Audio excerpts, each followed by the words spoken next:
चलिए अब देखते हैं हम लोग कुषाण वंश के बारे में। कौन सा वंश देखना है? गुप्त काल खत्म कर दिए थे क्या? कुषाण वंश के बारे में पढ़ना है। कौन सा वंश? कुषाण वंश के संस्थापक कुडुल कडफिसस थे। कुडुल कडफिसस थे। देखो बहुत पहले थोड़ा सा बता देते हैं। मौर्य काल के बाद तो शुंग वंश आया, शुंग वंश के बाद कर्ण, कर्ण के बाद सातवाहन। यानी मौर्य वंश जब खत्म हुआ तो विदेशी अगर आक्रमणकारी देखेंगे तो इंडो ग्रीक, शक, पहला और कुषाण, ISPK। देखो भाऊ, इसमें हम आपको इंडो ग्रीक पढ़ा दिए हैं। इंडो ग्रीक में दो राजा याद रखना है, डेमेट्रियस और मिनांडर। मिनांडर ने बौद्ध धर्म अपना लिया, मिलिंद पन्हो पुस्तक में नागसेन से शिक्षा लिया। एक राजदूत का नाम याद रखना, हेलियोडोटस, जो विदिशा में आया, शुंग वंश में भागवत धर्म अपना लिया, गरुड़ ध्वज अभिलेख है। बाकी इंडो ग्रीक में कुछ खास नहीं है। सोने का सबसे पहले सिक्का इन्होंने ही चलाया। ज्योतिष और गणित में अच्छा ज्ञानी थे। काली मिर्च पसंद थी, इसलिए काली मिर्च को यवन प्रिय कहा जाता है। शक शासकों ने छत्र प्रणाली चालू किया। मध्य एशिया से इनको यूची कबीले वालों ने भगा दिया। भारत में 5 जगहों पे आके बसे थे, कंधार, तक्षशिला, मथुरा, उज्जैन और नासिक। मथुरा, उज्जैन और नासिक में नहपान था, जिसे गौतमी पुत्र सातकर्णी ने पराजित कर दिया। लेकिन उज्जैन का शासक रुद्रदामन सबसे योग्य था। इसने जूनागढ़ अभिलेख लिखवाया, जो संस्कृत भाषा में सुदर्शन झील की चर्चा है। मथुरा के शक शासक को मालवा के शासक ने पराजित कर दिया और विक्रमादित्य की उपाधि धारण किया। 57 ईसा पूर्व समाप्त किया था, पराजित किया था, तो उसने वहां पर विक्रम संवत की स्थापना कर दी थी। खत्म हो गया। पहला वंश के संस्थापक कौन थे? मिथ्रेडेटस। इस वंश का सबसे योग्य शासक गोंदो फर्विन। उसके समय सेंट थॉमस आए थे भारत में ईसाई धर्म का प्रचार करने के लिए। अब देखते हैं कुषाण वंश। कुषाण वंश जो था 1ली शताब्दी में स्थापना हुआ था इसका। बाकी सारा वंश देखेंगे BC में रहेगा। क्या रहेगा? BC। 57 ईसा पूर्व ये हारे थे सब, समझ में गया? तो ये सब BC में रहे। लेकिन कुषाण वंश किस में आएगा? 1ली सदी में। किस में आएगा? 1ली सदी। तो प्रथम सदी में स्थापित होने वाला वंश कुषाण वंश। कुषाण वंश भी कहाँ से आए थे? सब मध्य एशिया से। मध्य एशिया से थे। एक्चुअल में ये मध्य एशिया से नहीं आए थे। मध्य एशिया में जो मार मार भगा रहे थे, सो यूची कबीला, ये उसी में से एगो था। कुषाण वंश ये मध्य एशिया में बैठे थे सब, और मध्य एशिया में सबको टॉर्चर करते थे, तो मध्य एशिया से सब भागते थे सब। ये सबको लगा कुषाण वंश वालों को कि हम लोग को मारते हैं लोग, मध्य एशिया में थे ये, इसका लगा कि हम लोग सबको मारते हैं, ये भारत में भागता है सब, जिसको मारते हैं भारत में भागता है सब, चलो भारत में चलते हैं। तो यूची कबीला में से ही एक कबीला था कुषाण। इस वंश के संस्थापक थे कुडुल कडफिसस। क्या नाम था? कुडुल कडफिसस। कुडुल कडफिसस। इसके बाद अगला शासक आया भीम कडफिसस। भीम कडफिसस। भीम कडफिसस। भीम कडफिसस। भीम कडफिसस नाम अजीब अजीब रख ले हो। कुडुल कडफिसस, भीम कडफिसस, ये लोग शिव भक्त थे, शैव भक्त थे, शैव भक्त, पशुपतिनाथ की पूजा करते थे। आगे बढ़ जाए। भीम कडफिसस और कुडुल कडफिसस। भीम कडफिसस और कुडुल कड, नाम देख रहे, लग रहा है किसी तेल ओल का नाम है। आगे बढ़े। चलिए अब ध्यान से देखते हैं। इस वंश का सबसे योग्य शासक था कनिष्क। इस वंश का सबसे योग्य शासक कनिष्क। इस वंश का सबसे योग्य शासक। अब चूंकि यह वंश प्रथम शताब्दी में था। कब था? प्रथम शताब्दी में। तो क्या इसमें BC लगेगा? तो कनिष्क जब गद्दी पे बैठेगा तो अपना राज्याभिषेक करेगा कि नहीं? राज्याभिषेक करेगा। राज्याभिषेक जो किया था इसने 78 ईस्वी में किया था। कौन से ईस्वी में किया था? 78 ईस्वी में। और अपने राज्याभिषेक के वर्ष पर इसने एक संवत स्टार्ट किया। संवत का मतलब होता है कैलेंडर। संवत स्टार्ट किया, कैलेंडर स्टार्ट किया। और यह कैलेंडर कब स्टार्ट किया? 78 ईस्वी में। बताइए कनिष्क ने नया कैलेंडर किस अवसर पर नया डाला था? अपने राज्याभिषेक के। संवत को सामवत हो गया है, संवत हो गया, मात्रा खत्म, थोड़ा सा ढाल दिए उसी में। तो बताइए नया कैलेंडर किसने चालू किया? किसने चालू किया? कनिष्क। कनिष्क ने। राजधानी पेशावर। राजधानी पेशावर।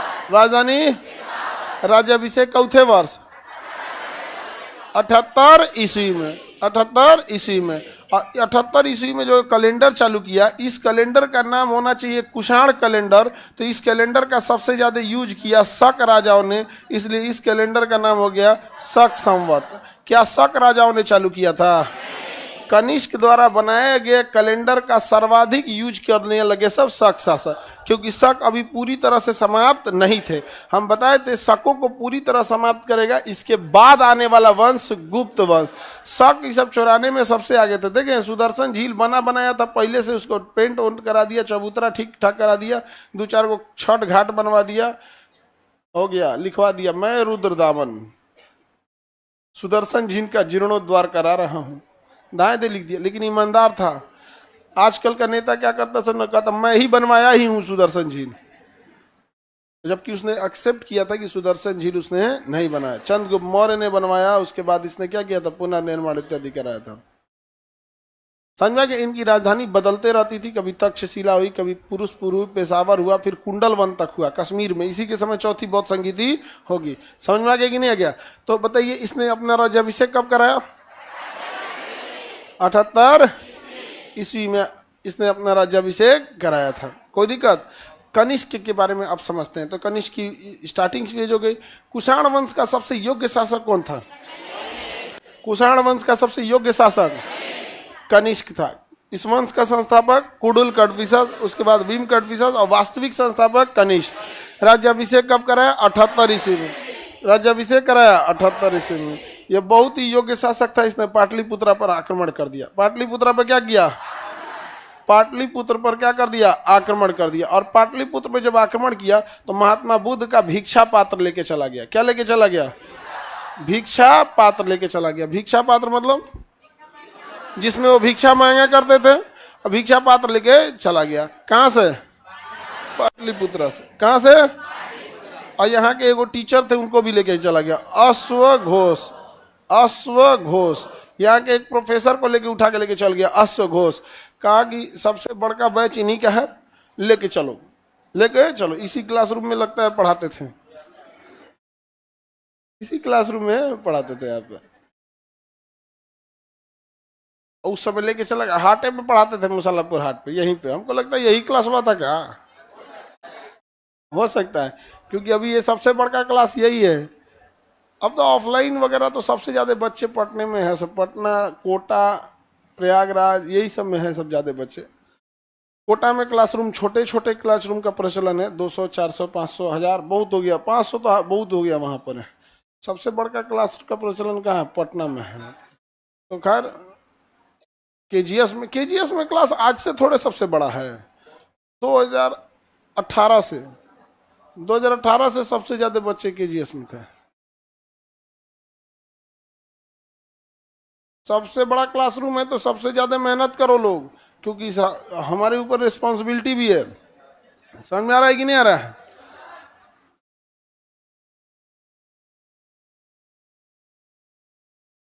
आगे बढ़े। देखो ये कर रहा है, उस टाइम आपको उठा के ले जाता है। हाँ, वहीं को लेके चल जाता है यहाँ पे। और किसको लेके चला गया? हाँ, अश्वघोष को लेकर चला गया। बताओ इतना बच्चा सब कहाँ गया होगा? उनके टीचर सब, तो टीचर को उठा के लेके चला गया। और जो बैच बीच में से छोड़ के जाएगा, जितना बच्चा हल्ला कर रहा था कि ना ना गुरुजी, तो मारा 20-20 लाठी। गुरुजी जाएंगे अपने हमरे यहाँ, लेके चल गया किसको? अश्वघोष को। फैमिली, बाल बच्चा सबको लेके चल गया अश्वघोष। कहा चलिए वहीं पे हम आपको क्वार्टर देंगे, वहीं पढ़ाइएगा, हमारे यहाँ बढ़िया यूनिवर्सिटी है, तक्षशिला नाम है। समझ आ गया कि नहीं आ गया? तो लेके चला गया अश्वघोष को। कहाँ लेके गया? अपने क्षेत्र तक्षशिला। और वहां जाकर इसने चौथी बौद्ध संगीति स्थापित की थी। चौथी बौद्ध संगीति, चौथी बौद्ध संगीति, चौथी बौद्ध संगीति। चौथी बौद्ध संगीति एकमात्र ऐसी संगीति थी जिसमें अध्यक्ष थे वसुमित्र। अध्यक्ष कौन थे? वसुमित्र। और उपाध्यक्ष थे अश्वघोष। उपाध्यक्ष थे अश्वघोष। उपाध्यक्ष का नाम अश्वघोष। उपाध्यक्ष अश्वघोष।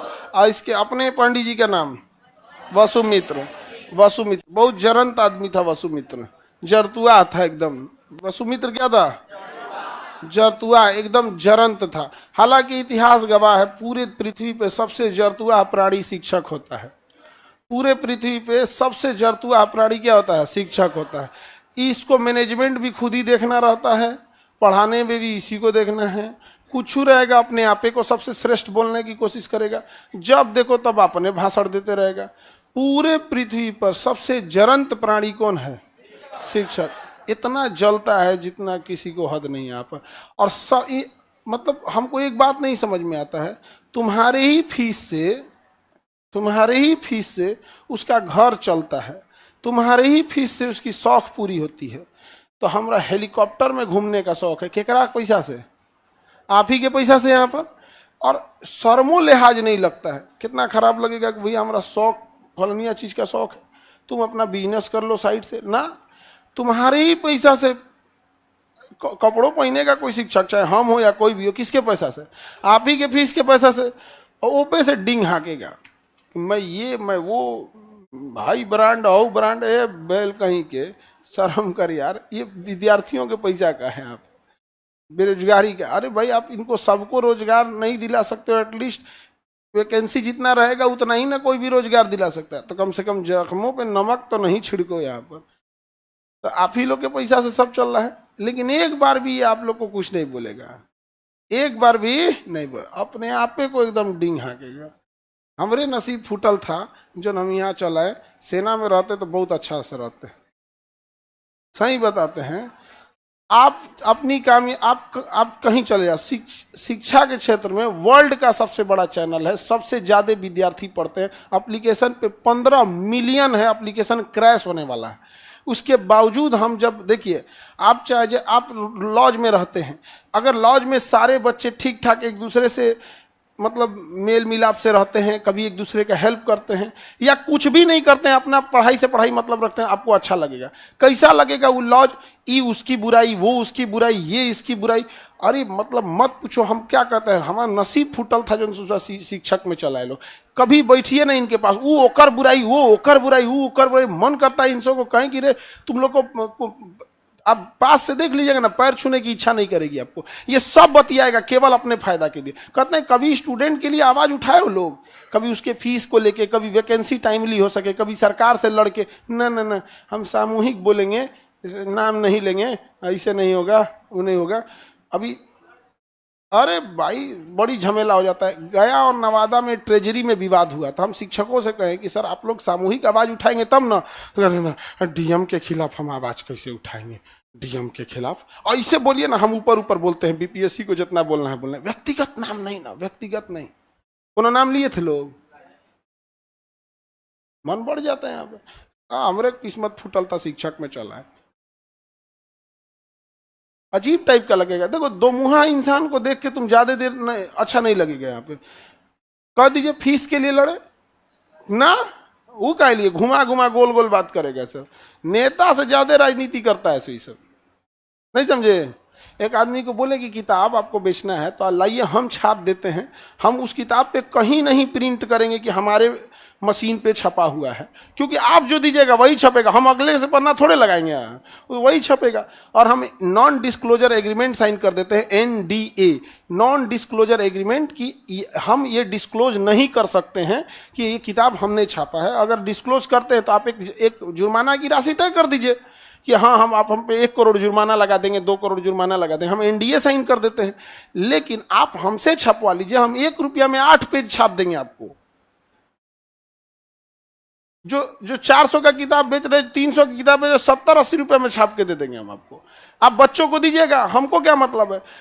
इवन तक तो भाषण देने लगे हम फलाना जगह छपाता। अरे यार तुमको एक तो तुम महंगा छपवा रहा है, भुगतना पड़ रहा है बच्चों को, उस पे से तुम्हारा कमीशन वो भी बच्चों को, डिस्ट्रीब्यूटर का कमीशन वो भी बच्चों को, डीलर का, होलसेलर का, रिटेलर का जितना कमीशन है अंतिम में आपको किसको भुगतना पड़ रहा है? आपको। हम कहें आपके किताब में 150 रुपया की हम कमी ला देंगे, जो 250 की किताब है हम आपको 85 रुपया में छाप के दे देते हैं, लाइए हमको दे दीजिए।